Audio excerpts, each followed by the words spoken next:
Welcome to this short discussion video on dermatology rapid revision. Today we will be looking at some important confusing points in a flowchart manner with the images, so that it is easier for us to identify the disease when it comes in the question. So we'll start with the basics. So the layers of the skin can be divided into epidermis and dermis. Now any blister in this region, that is the epidermis part, will be a flaccid blister, whereas any blister in the dermoepidermal junction or in the dermis region will be a tense blister. Keeping this in mind, we'll move ahead and look at the flow chart. So blisters can be broadly classified into flaccid and tense blisters depending on the location, if it is in the epidermis or dermoepidermal junction or in the dermis. So in this flowchart we will look at only the flaccid blisters. So flaccid blisters can be acquired or genetic. If the flaccid blister is acquired, we will look at if the mucosa is involved or not. If the question mentions the presence of erosions with mucosal involvement and it is a flaccid blister, then the answer will be pemphigus vulgaris. But if the question mentions that the acquired flaccid blister with mucosal involvement shows targetoid lesions. What are targetoid lesions and what are target lesions, we will be looking at in the next slide. So if the question mentions the presence of targetoid lesions with mucosal involvement, it will be TEN. TEN has nothing to do with immunity, so DIF will be negative, but pemphigus vulgaris is an immune disease, so it will have DIF positive. Now if the question says that there is no mucosal involvement, then you have two differential diagnoses. You will have to see if the question says the patient has fever or not. If the patient has fever, then it is not an immune related problem, but it is an infective condition, so that will be staphylococcal scalded skin syndrome. But whereas if the question mentions nothing about the fever or anything and it is DIF positive, then it is pemphigus foliaceus. Now things important in these two conditions are the involvement of seborrheic areas. Now what are seborrheic areas? You can look at this picture. So involvement of scalp, the eyebrows, on the upper lip, the nasolabial fold, on the cheek and on the jaw. These are the seborrheic areas in the face. This has to be remembered because whenever you get an image based question, you should be able to identify that the seborrheic areas are involved.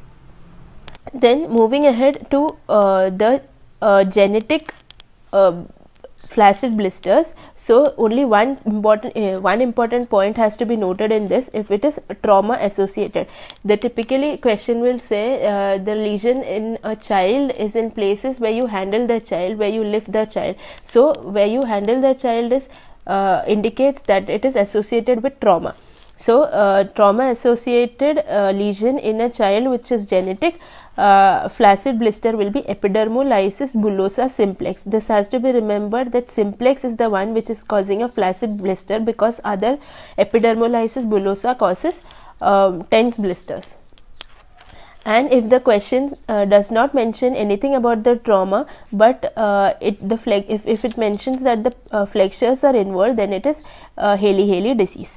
Now usually you expect genetic diseases to be present since childhood, but Hailey-Hailey disease is a genetic disease but is usually seen in adults. So you get an image based question, but the image will be of an adult. Now extra points to be remembered in this slide are the antigen which is associated with pemphigus vulgaris is desmoglein 3, whereas the antigen associated with pemphigus foliaceus is DSG1. You can remember F for first, and this is 1. Then other important points are the mutations in epidermolysis bullosa. So the mutation in epidermolysis bullosa simplex is K5, K14. In epidermolysis bullosa junctional is laminin. Epidermolysis bullosa dystrophica is collagen 7. These are all associated with mutations, whereas one is associated with antigen. TBA is the only immune related epidermolysis bullosa, and it has antigen against collagen 7. Now in Hailey-Hailey disease, the mutation is 2C1 gene, and in Darius disease the mutation is 2A2 gene. We'll look at the image based questions on these. So the first image, as you can see, in the first image the lesion is in the epidermis, the second lesion is in the again in the epidermis, the third lesion is below the epidermis, that is in the dermoepidermal junction. So this is just below the stratum corneum, so this is subcorneal lesion. This is just above the stratum basal, so this is suprabasal lesion, and the third one is below the epidermis, so it is subepidermal lesion. So the first one which you see, which is a subcorneal lesion, is pemphigus foliaceus. The second one, which is a suprabasal lesion, is pemphigus vulgaris, and the third one, which is subepidermal, is bullous pemphigoid. Now important questions, you get important questions on differentiating features of pemphigus vulgaris and bullous pemphigoid. So as you saw in this image, the lesion, the blister is formed between just above the stratum basal. So you get one row of cells, these are the cells of stratum basal. So these look like a row of tombstone. That is the histopathological feature in pemphigus vulgaris, whereas in bullous pemphigoid you see a lesion which is just below the epidermis, so subepidermal lesion is seen. Similarly, in a immunofluorescence image of pemphigus vulgaris you get fishnet pattern, whereas in bullous pemphigoid you get linear pattern. Moving ahead, you notice that this is an adult and the flexures are involved, the armpit and the neck region are involved. So we had seen only one genetic condition which is seen in adult and with flexural involvement, that was Hailey-Hailey disease. Moving ahead to next image.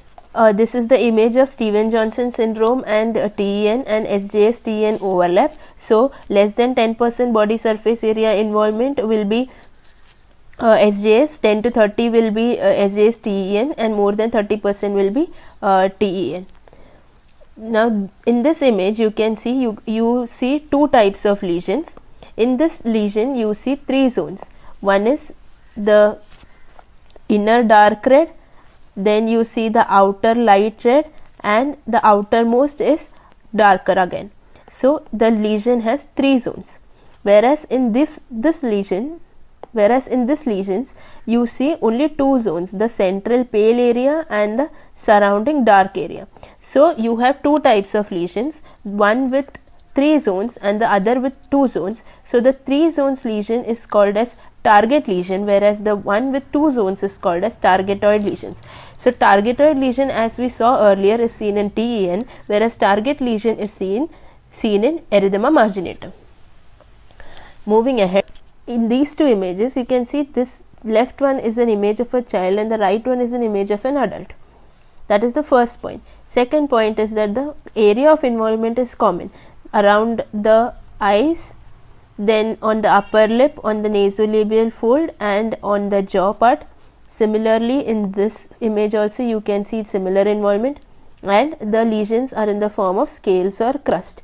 So we had seen seborrheic area involvement, scale and crust lesions. If it is in a child, if it will be of infective origin, the child will also have fever, so that will be staphylococcal scalded skin syndrome, whereas similar lesions in an adult will be an immune disease, that is pemphigus foliaceus. So the left image is of SSSS and the right one is of pemphigus foliaceus. This is a diagrammatic representation of the layers of the skin. So in this image, basically they have shown where the location of the lesions of various epidermolysis bullosa. So the lesion in the most superficial lesion is of simplex, so that will form a flaccid blister, whereas junctional and dystrophic will be a tense blister because the lesions are deep down, and as we saw earlier, mutation in EBS is K5 and K14, junctional is laminin, and of dystrophic EB is collagen 7. Now moving ahead to the second flowchart on tense blisters, we saw the classification of flaccid blisters. Now tense blisters can be again classified into acquired and genetic. So in acquired, DIF will be positive, and in genetic, DIF will be negative. In flaccid blisters we had acquired lesions which were immune as well as infective types. So not all flaccid acquired blisters have DIF positive, but here in tense blisters all acquired blisters are immune related, so they all will have DIF positive. Since again in genetic you had two types in flaccid blisters, trauma associated and non-trauma associated. Trauma associated was epidermolysis bullosa simplex. So similarly, if you get a question of a tense blister which is trauma associated, so it will be epidermolysis bullosa, but since it is a tense blister, it will be junctional or dystrophic. Now coming to acquired tense blister, if the question mentions presence of lesions in old patients with blisters and urticarial base, so that will be bullous pemphigoid. The question mentions the presence of history of celiac disease, predominance of lesions in the elbow, and if the presence of scratch marks are present, that means the patient has severe itching, so that will be dermatitis herpetiformis. And if the presence of string of pearl appearance of the lesion is mentioned in the question, then it is a linear IgA disease. Now we'll look at the image and we'll understand this better. Now this is an image of urticaria. You can look at the lesion. This is an urticarial base. These are the blisters on urticarial base. Presence of blisters on urticarial base in an old patient was seen in bullous pemphigoid. Now moving to the next, you can see the predominance of lesions in the elbow. This patient will also have a history of celiac disease and scratch marks, so it is dermatitis herpetiformis. And on the third image, you can see this is how a string of pearl will look. Similar lesion is seen here. This is a string and these are the pearls. So string of pearl appearance is seen in linear IgA disease. Now moving ahead to the next category of dermatological disease. So those are hypopigmented lesions from, if the question mentions the patient is from Uttar Pradesh or Bihar, then there can be three possibilities for this disease. So it can be either post-Kala-Azar dermal leishmaniasis, or it can be something related to leprosy. So first thing you have to look at in the question is if the question mentions presence of sensory loss. If there is any sensory loss of thickened nerves, then the answer will be Hansen's disease. But if there is no sensory loss but other features of leprosy are present like atrophy, then it will be indeterminate Hansen's. Whereas if none of the features of leprosy are present, like there is no atrophy, no sensation loss, no thickened nerves, but there is only hypopigmentation, then it is post-Kala-Azar dermal leishmaniasis. If the question mentions the presence of fine scaling in the lesions, then you are supposed to look at where these lesions are. If the lesions are present on the chest or back, then that is there is perifollicular predominance, then it is pityriasis versicolor. As you see in the image, there are small hypopigmentations seen, whereas if there are large single hypopigmentations and the presence of these lesions only on the face and there is a history of atopy in the child, then it is pityriasis alba. So we can summarize this chart again. In hypopigmented lesions, you are first supposed to look at the endemicity. If the question mentions Uttar Pradesh or Bihar, then two things should come to your mind. One is leprosy and the other is post-Kala-Azar dermal leishmaniasis. If there are no features of leprosy mentioned, like no atrophy, no sensory loss or thickened nerves, then the answer will be post-Kala-Azar dermal leishmaniasis. But if the features of leprosy are mentioned, then it is either Hansen's disease. But if there is only atrophy with hypopigmentation and no sensory loss or thickened nerves, then it is indeterminate Hansen's. If the question mentions fine scaling, then look at the location of the lesion. If it is only the face in a child with a history of atopy, then it is pityriasis alba. Whereas if the lesion is present on back and chest, perifollicular involvement, then it is pityriasis versicolor. Moving ahead to hyperpigmented lesions, first let us look at all these lesions and describe them. So let us differentiate between the first three images. In the first the common point among the first three images are all are seen in females. In the first image, the color of the lesion is brown. In the second and the third image, the color is reddish. Now let us look at the location of the lesion. So brown pigment on the cheeks and can involve the nose. Here reddish lesion which involves the nose but does not involve the nasolabial fold. Here red lesion which involves the nose and also involves the nasolabial fold. So the first lesion which involves the cheek and nose, which is brown in color, is melasma. The second lesion, which is red in color, which involves the cheek, involves the nose but does not involve the nasolabial fold, is in the shape of a butterfly, is seen in SLE. And the third lesion, which involves the cheek and nose and can also involve the nasolabial fold, is acne rosacea. Moving ahead to the fourth image. In this image you can see there is brown discoloration of only the tip of the nose. This is chick sign seen in chikungunya. In the next image you can see there is a purplish blue discoloration of the upper lip. This is seen in fixed drug eruption. In the lower two images you can see there is involvement of the eye. There is involvement of one side of the face. In this image the discoloration is greyish, whereas in this image the discoloration is somewhat reddish. So the greyish discoloration of one side of the face including the eyes is nevus of Ota, and the discoloration of one side of the face with involvement of the eyes with the color being port wine is seen in Sturge-Weber syndrome. This image was nevus of Ota. Similarly you have nevus of Ito. In this you will see there is greyish discoloration of the back. Similarly you have brownish discoloration of the back. So nevus of Ito has greyish discoloration of the back. Here similarly you have brownish discoloration of the back with the presence of hair follicles. So that is Becker's nevus. And if you see multiple brownish discoloration on the back, especially in a child, that is mastocytosis.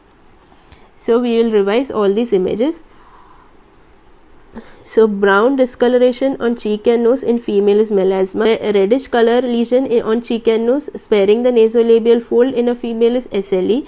Reddish again lesions on the cheek and nose involving the nasolabial fold in a female is acne rosacea. Now nevus of Ito is seen in a child, greyish discoloration on the back. Nevus of Ota is greyish discoloration on one side of the face involving the eyes. If there is port wine color discoloration on one side of the face involving the eyes is Sturge-Weber syndrome. Brown discoloration of the back involving the hair follicles and one single lesion is Becker's nevus, but multiple small lesions on the back which is brownish discoloration is mastocytosis. Tip of the nose, brown discoloration is chick sign seen in chikungunya, and purplish blue discoloration on the lip is fixed drug eruption.